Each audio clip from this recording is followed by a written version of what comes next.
si destructeur que même les cadavres restent contagieux. Ceux qui s'en approchent doivent être aspergés de produits désinfectants. Tant que les habitants de Kikwik n'ont pu se séparer de leurs morts, le pays s'est progressivement enfoncé dans l'horreur. La ville a été mise en quarantaine pour éviter que le virus Ebola ne s'étende vers Kinshasa, la capitale du Zaïre. De là, le virus mortel aurait pu émigrer n'importe où dans le monde.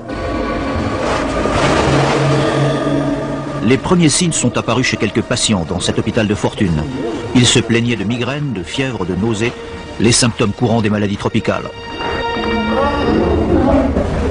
Rapidement, ils se mettent à vomir des déjections noires et à souffrir de diarrhées brunâtres et sanglantes. Quelque chose les dévore de l'intérieur. Les docteurs désorientés ne soupçonnent pas ce qui se prépare. Les combinaisons de protection sont arrivées très vite, mais il est déjà trop tard. Plusieurs médecins et infirmiers ont contracté la terrible maladie. Le désastre a commencé. Lorsque le virus attaque les tissus internes, la peau des patients se décolore progressivement. La chair se déchire spontanément par endroits et le sang, chargé de cellules infectées, jaillit en hémorragie impossible à endiguer. Les médecins appellent cela l'hémorragie totale. Ebola attaque tous les organes du corps humain, le cerveau, le foie, les reins. Les muscles du visage se figent comme un masque. Il n'y a aucun remède contre l'Ebola. 8 victimes sur 10 en meurent. Lorsque la mort approche, les yeux se révulsent. Les cadavres en liquéfaction répandent des quantités de sécrétions extrêmement contagieuses. Une cellule d'Ebola peut infecter et tuer sa victime en moins de 10 jours. Le personnel médical se protège avec des combinaisons en plastique fin, des lunettes et des bottes, mais cela peut se révéler insuffisant. Une infirmière a quand même contracté la maladie malgré l'équipement de protection. Les virus comptent parmi les plus puissants prédateurs de l'homme. Ils se présentent sous diverses formes et proviennent de sources différentes, mais ils sont tous semblables, ce sont des parasites, petites parcelles de matière génétique, pas tout à fait vivantes, pas tout à fait mortes, qui attendent de s'agripper à une cellule vivante. Ebola, comme tous les autres virus, s'empare du fonctionnement des cellules et l'utilise pour se fabriquer des doubles. Chaque copie du virus devient autonome pour se multiplier à son tour et ainsi de suite, encore et encore. C'est l'horreur du virus Ebola, plus il se développe, plus le corps se défait. Sur 296 personnes frappées par Ebola, seuls 63 ont survécu. L'infirmière Mélanie Mbouy est l'une des rares rescapées. J'avais peur du fait que je voyais mes collègues qui mouraient comme ça, comme des cochons. Alors moi aussi j'avais peur. Par après, j'ai perdu même la peur, j'étais devenu maintenant, pour ça je m'en foutais. Je ne voyais pas si la vie aussi m'écoutait, donc j'ai désiré me mourir. Par après, j'ai désiré mourir, que rester avec des souffrances. Lorsque l'épidémie s'est répandue, plusieurs employés de l'hôpital se sont enfuis épouvantés. L'infirmier Raphaël Micolo est resté, il a contracté la maladie, simplement pour avoir refermé les yeux d'un de ses collègues décédés. On était là, abandonnés à nous-mêmes. Tu vois, quelqu'un qui est abandonné, il sent déjà la mort. Il voit déjà la mort. Puis, heureusement, l'aide médicale est arrivée avec les équipements de protection. Des gens qui sont venus à notre secours, là, une lueur d'espoir est née en nous. Et Seules quelques rares organisations sont équipées pour faire face à un virus aussi meurtrier que l'Ebola. Les experts déclarent zone rouge la région contaminée. Les équipes antivirus sont entraînées en permanence pour répondre aux menaces très rares du type Ebola. On a mis au point une civière isolante qui empêche le virus de passer d'une victime à l'autre.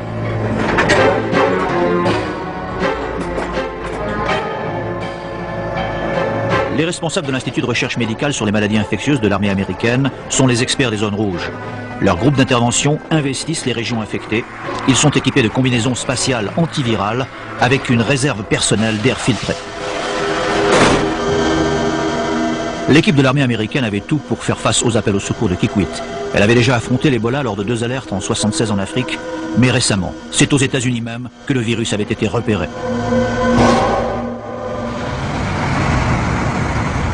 Reston en Virginie est à 20 km de Washington et à 50 km des locaux des spécialistes de l'armée américaine à Fort Detrick dans le Maryland. Ebola est arrivé ici de façon sournoise, déguisée, en sautant d'un coup de l'une des régions les plus pauvres du globe à l'une des plus riches. Il a atterri juste à côté de cette cour de récréation. C'est à Reston que sont généralement mis en quarantaine les singes importés comme ces macaques. Les singes doivent rester 1 mois à Reston avant d'être envoyés chez les acheteurs de toute la région. Fin 89, des douzaines de singes de Reston ont soudainement été victimes d'hémorragies mortelles. Du sang et des tissus prélevés sur les cadavres sont envoyés à l'armée américaine. Terreur des experts, au microscope ils découvrent les traces du virus tueur Ebola. Tous les agents connus de cette famille sont mortels pour l'homme. Et là, nous étions aux États-Unis. Le général Philip Russell était alors responsable de la recherche médicale pour l'armée des États-Unis. Nous avions là un organisme, un nouveau virus qui était vraisemblablement comme ses cousins et qui tuait des singes aux États-Unis. Le danger pour la santé publique était évident. Plus grave encore, les singes commencent à mourir dans tous les bâtiments. Cette forme du virus était volatile, contrairement à sa cousine africaine. Les employés risquaient donc de contracter le virus simplement en respirant quelques poussières infectées. Ebola pouvait contaminer toute la région de Washington. Les spécialistes de l'armée américaine n'hésiteront pas une seconde. Ils feront tuer les 500 singes et entièrement asperger leurs bâtiments de produits chimiques pour détruire toute trace de virus. Le bâtiment sera finalement rasé. Surprise, ceux qui avaient été en contact avec les singes ne tomberont jamais malades. Les chercheurs vont découvrir que cette forme d'Ebola n'affecte que les singes, pas les hommes. Reste que personne ne sait vraiment pourquoi le virus de Reston n'a pas tué d'hommes cette fois-là. On peut bien constater qu'on a évité un drame. Nous avons eu beaucoup de chance. Oui. Mais un virus tueur patenté se cache ici, dans la jungle du Zaïre. Oui, mais où? Partout dans le monde, quand les virus frappent, les spécialistes antivirus partent au combat. Quand le mystérieux virus Ebola fait son apparition dans une lointaine jungle tropicale, les chasseurs de virus foncent pour débusquer le tueur. Tom Kiaszek est retraité de l'armée américaine. Il est responsable de tout le secteur virologie au Centre de contrôle et de prévention des maladies à Atlanta. Le seul autre centre des États-Unis capable de faire face aux dangereux virus. Tom voyage avec une combinaison spatiale plus légère que celle des cosmonautes pour pouvoir travailler aisément dans le laboratoire rudimentaire de Kikwit. En tant que responsable des équipes d'urgence, Kiaszek doit être sur place. Il faut recueillir du sang infecté pour l'analyser plus longuement aux États-Unis et traquer Ebola dans la nature, partout où il se cache. Ebola est un virus qui vit ici, quelque part au Zaïre. Il est apparu 2 fois ces 20 dernières années. L'incident semble souvent partir d'un cas isolé, qui ensuite se répand dans toute sa famille. À partir de l'exemple de Kikwit, les virologues Don Noah de l'équipe de Kiaszek et Thierry Mertens de l'Organisation mondiale de la santé à Genève vont pouvoir reconstituer le tracé de l'épidémie. Ici, 33 contaminations par la même personne. Les enquêteurs doivent d'abord identifier la première victime du virus, appelée le cas initial. Les chercheurs, eux, doivent découvrir où se cache Ebola dans la nature avant ses rares manifestations.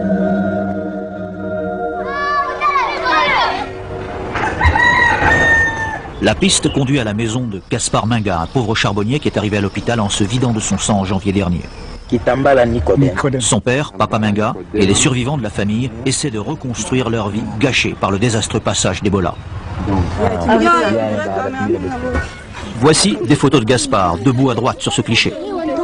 La maman ici. Quand Gaspard est mort, sa famille s'est réunie autour du cercueil pour une photo d'adieu. Certains ont voulu le toucher une dernière fois sans réaliser que des sécrétions très contagieuses suintaient du cadavre. Très vite, les membres du cortège funèbre sont tombés malades et se sont mis eux aussi à mourir. La femme de Gaspard, son enfant, son oncle, 11 membres de la famille ont suivi Gaspard dans la tombe. 2 d'entre eux ont quitté Kikwit pour un village éloigné, emportant le virus maudit avec eux. Le souvenir de ce cauchemar obsède les Minga. Pire, les voisins terrifiés menacent de faire brûler leur maison. C'est juste là. Alors pourquoi Gaspard Minga? Où est-il allé? Qu'a-t-il rencontré dans la forêt?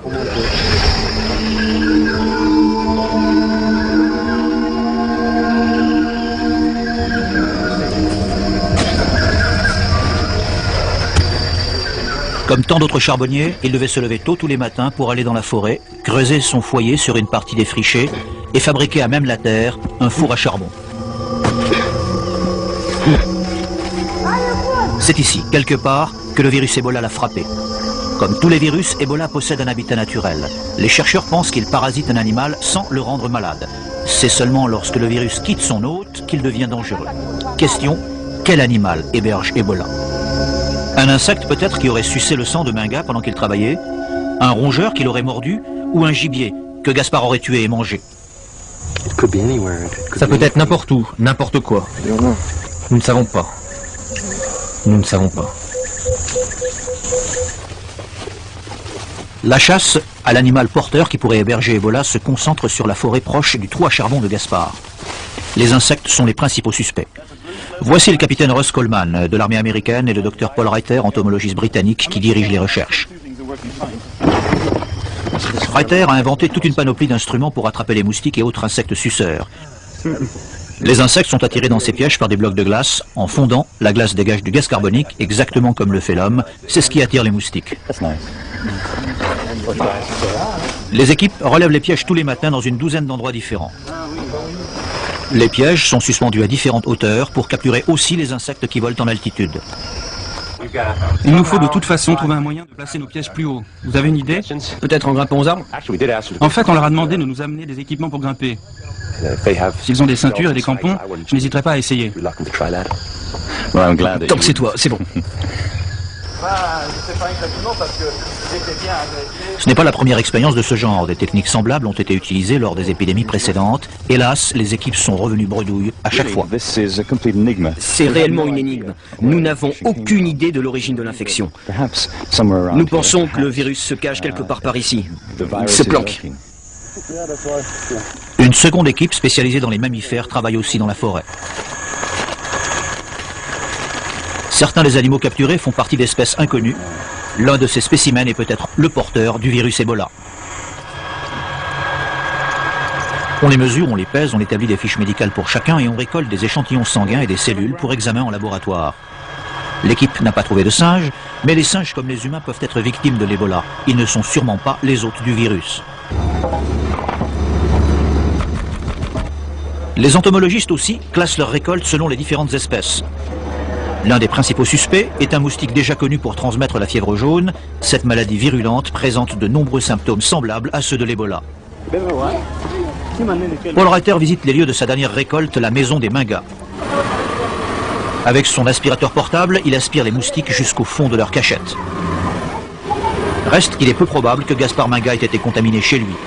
Si le porteur d'Ebola avait été un insecte de la maison, il aurait contaminé toute la famille. Quand la nuit tombe, les recherches continuent. À l'hôpital Kikwit, il n'y a pas de temps à perdre. Ici, les médecins font une tentative désespérée.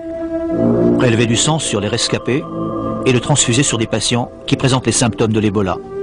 Peut-être les anticorps contenus dans le sang de ceux qui ont guéri sauveront-ils les autres victimes. Car le système immunitaire du corps humain répond à toute attaque de virus en produisant des anticorps. Les anticorps pourchassent le virus, se fixent sur lui, ils envoient des cellules spéciales qu'on appelle macrophages pour identifier et détruire l'envahisseur. Une fois remis de l'infection, le sang possède des anticorps spécifiques qui assureront sa défense si le même virus attaque à nouveau. D'autres transfusions avaient déjà été tentées sur des animaux sans succès. Les docteurs zaïrois proposèrent alors d'utiliser carrément des cobayes humains. Les perfusions que vous ajoutez. Non sans provoquer les protestations des virologues français, belges et américains de passage. Et si ces patients n'étaient pas atteints d'Ebola? Les transfusions pourraient tuer au lieu de guérir. Alors que l'essentiel du problème... Réponse des médecins zaïrois, le test sanguin d'Ebola prendra au moins 10 jours. La transfusion est le seul espoir de survie pour les victimes. Que devrons-nous faire devant une telle situation? Attendre que celui-ci nous donne des suites pour commencer le traitement? Je ne pense pas, parce que ce sont des malades qui ne peuvent pas tenir plus de 10 jours. Finalement, la décision sera soumise à vote. Les médecins étrangers n'obtiendront pas la majorité. Les transfusions auront lieu. Cette femme, sa mère dans l'autre lit, survivront à Ebola. Il n'y aura pas de décès supplémentaires à l'hôpital Kikwit. Pour la science, l'expérience de Kikwit ne prouve pas grand-chose. Les patients transfusés n'étaient pas assez nombreux pour en tirer des conclusions valables. Les transfusions n'ont peut-être servi à rien, peut-être ont-elles aussi sauvé des vies. L'épidémie va finalement s'arrêter d'elle-même, comme les épidémies précédentes. Mais la prochaine fois, rien ne garantit qu'elle s'arrêtera. Car ce virus peut en 10 jours faire ce que le sida fait en 10 ans. Heureusement, sa rapidité est aussi sa faiblesse. Les victimes meurent trop vite pour contaminer les autres et répandre vraiment la maladie. Mais d'autres virus, eux, prennent leur temps. Nous vivons dans un monde sans frontières. Les frontières sont dans les têtes des gens. Elles ne sont pas réelles et elles n'existent certainement pas pour les germes.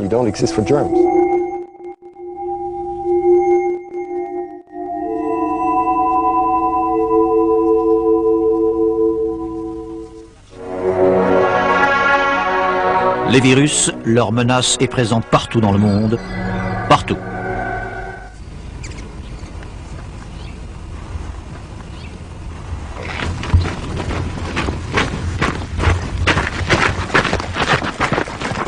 Un virus rôde aussi dans les montagnes du Nouveau-Mexique. Celui-là, on va le ramener au labo, on va l'emballer et on l'examinera de près. Car un virus presque aussi dangereux que l'Ebola est apparu dans le sud-ouest américain. Cette souris est l'un des mammifères américains les plus répandus, mais elle est porteuse d'une forme de l'hantavirus, un virus sans danger pour la souris, mais mortel pour l'homme. C'est une nouvelle, celle-là. Nous ne l'avions jamais attrapée auparavant. Elles sont très prolifiques. Ce virus a fait son apparition en 93. Les premiers cas sont apparus chez les Indiens Navarro, avant de gagner toute la population. Les premiers mois, plus de 20 personnes ont trouvé la mort. Mon nom est Otis Hall et je suis la personne la plus âgée qui ait été victime de l'hantavirus. Mais je m'en suis sortie. Après 3 semaines dans le coma, Otis a miraculeusement survécu. Attaqué par l'hantavirus, ses poumons s'étaient remplis de liquide. Écoutez le journal de cette terrible épreuve tenue par ses filles. Mère souffle des bulles de sang, c'est effrayant. Sa pression sanguine a radicalement changé. Nous ne savons pas d'où viennent ces caillots de sang. Une crise cardiaque ou peut-être une attaque. Otis a contracté la maladie de la même façon que les autres, en faisant son ménage ici, dans son ranch. Nous avons une chambre où personne n'était entré depuis des mois et des mois. Et j'y ai retrouvé quelques squelettes de souris que j'ai aspirés avec mon aspirateur. C'est cette chambre qui m'a transmis le virus. Ici même. Le virus vit dans l'intestin des souris et il est rejeté avec leurs excréments et leur urine. Le simple fait de passer l'aspirateur ou de balayer transforme le virus en poison volatile qui attaque les poumons à chaque respiration. Il paraît que j'avais 20 tubes qui me rentraient partout dans le corps en même temps. Ils m'ont transfusé 5 litres de sang. Il paraît que j'ai pris 14 antibiotiques différents afin d'obtenir quelque chose. La guérison d'Otis Hall est exceptionnelle. Il n'y a pas de traitement ni de vaccin pour le syndrome pulmonaire de l'hantavirus. Il tue à peu près 60% de ses victimes. À 3000 km de là, près de New York, le docteur Robert Scheuch se trouve lui aussi confronté aux ravages de l'hantavirus.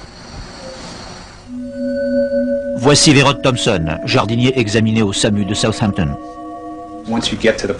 Verrod est arrivé dans un tel état qu'on n'a rien pu faire. C'est une des choses les plus accablantes qu'il m'ait été donné de voir.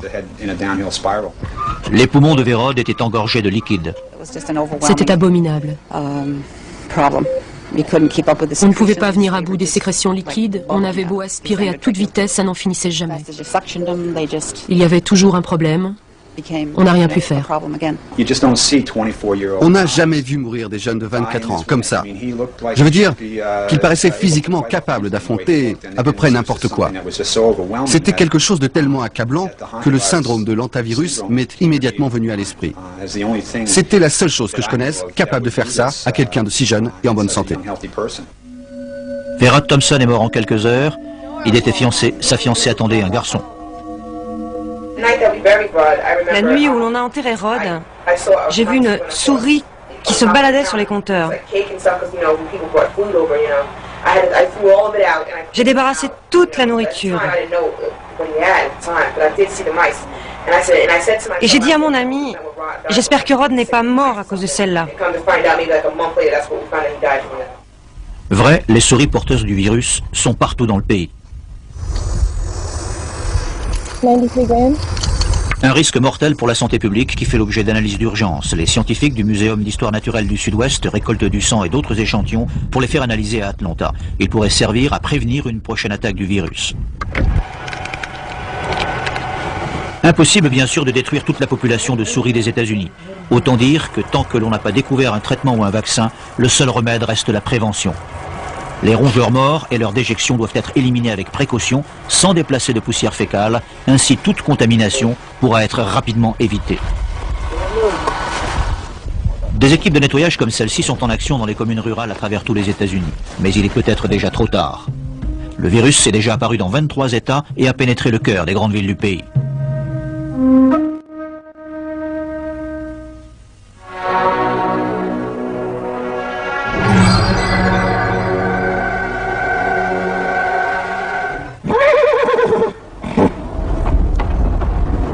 Dans les écuries de Victory aux alentours de Brisbane en Australie, les pur sangs de tous les pays sont préparés, soignés pour les courses.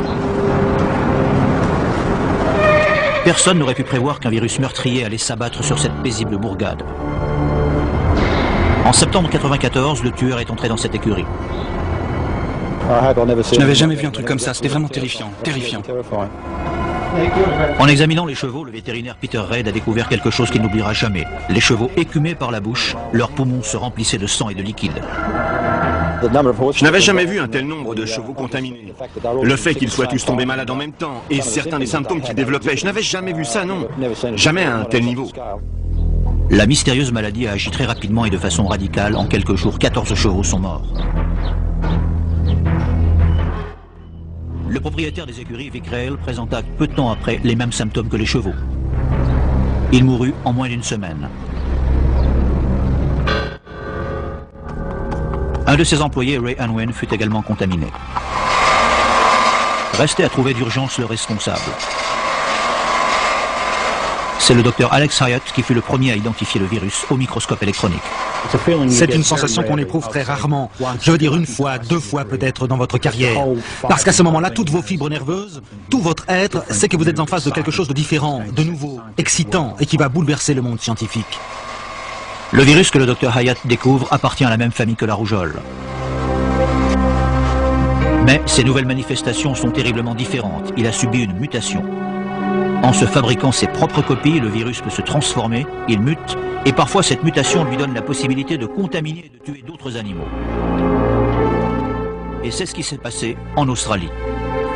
De nombreux virus ne vivent que dans un animal. Quand les bonnes conditions sont réunies, le virus se moque des frontières entre les espèces, il saute d'un animal à l'autre. On est face à quelque chose de nouveau. Nous ne savons pas d'où cela vient ni où ça va. On sait dorénavant qu'on travaille ici avec une chose qui peut tuer. Dans les écuries, le virus fut mortel pour les chevaux comme pour les hommes.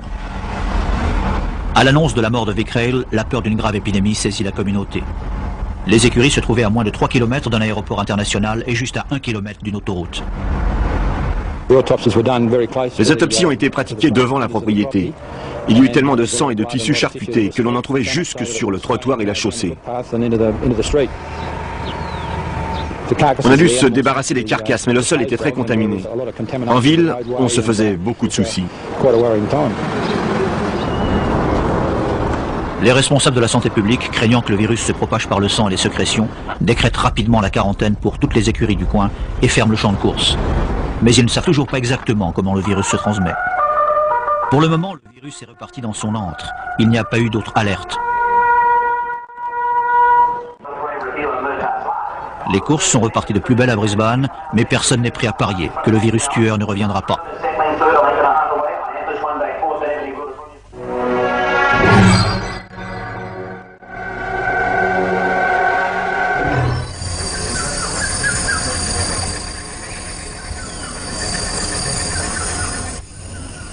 Au fin fond de la jungle amazonienne du Brésil, l'un des endroits les plus riches en variétés biologiques du monde, un commando d'élite joue à la guerre. Par exemple, comment piéger l'ennemi.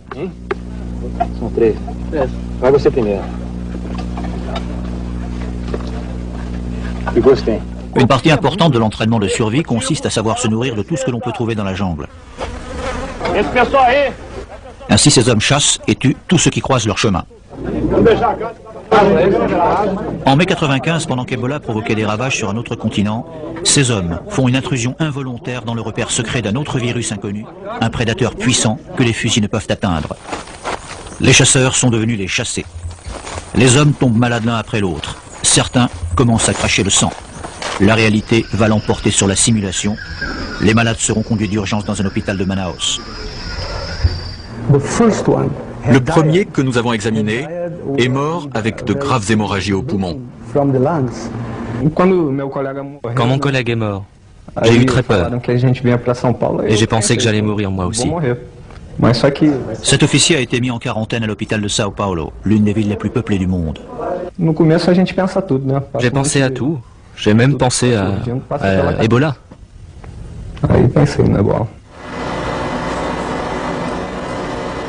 Les virologues sont désemparés. L'inconnu qui dévore les poumons de ces hommes est un nouveau virus mortel.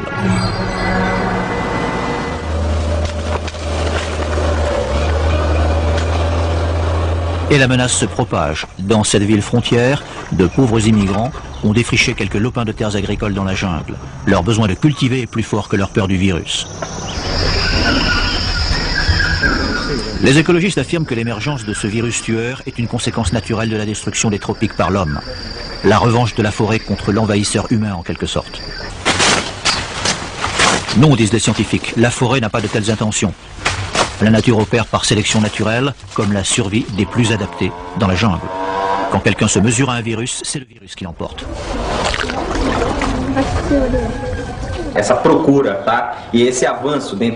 Vous savez, le problème, c'est que tant que les gens continueront à s'enfoncer dans la forêt, eh bien, ils ramèneront de nouvelles maladies.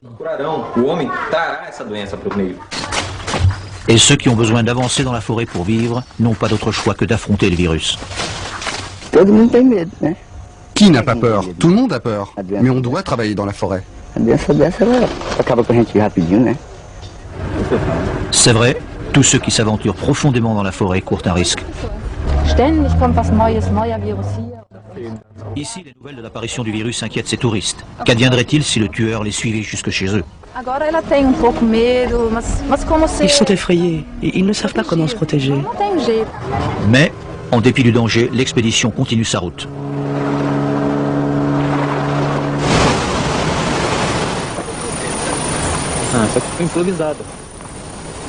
Pour résoudre le mystère de ce nouveau virus, les chercheurs de l'Institut Chagas au Brésil passent le feuillage de la forêt au peigne fin à la recherche d'indices. Ils sont eux-mêmes volontaires pour servir de cobayes humains aux moustiques. Mais leur sacrifice donne peu de résultats. Personne ne sera à l'abri tant que les chercheurs n'auront pas trouvé d'où vient le virus. Il peut réapparaître à tout moment et tuer à nouveau. Tout comme Ebola, le virus brésilien reste un casse-tête. Dans les pluies de la forêt brésilienne, la jungle du Zaïre, la campagne américaine, les virus se cachent. Ce sont nos plus petits mais plus puissants ennemis, capables de muter et de se répandre. Ils apportent la mort, lentement comme le sida, ou avec une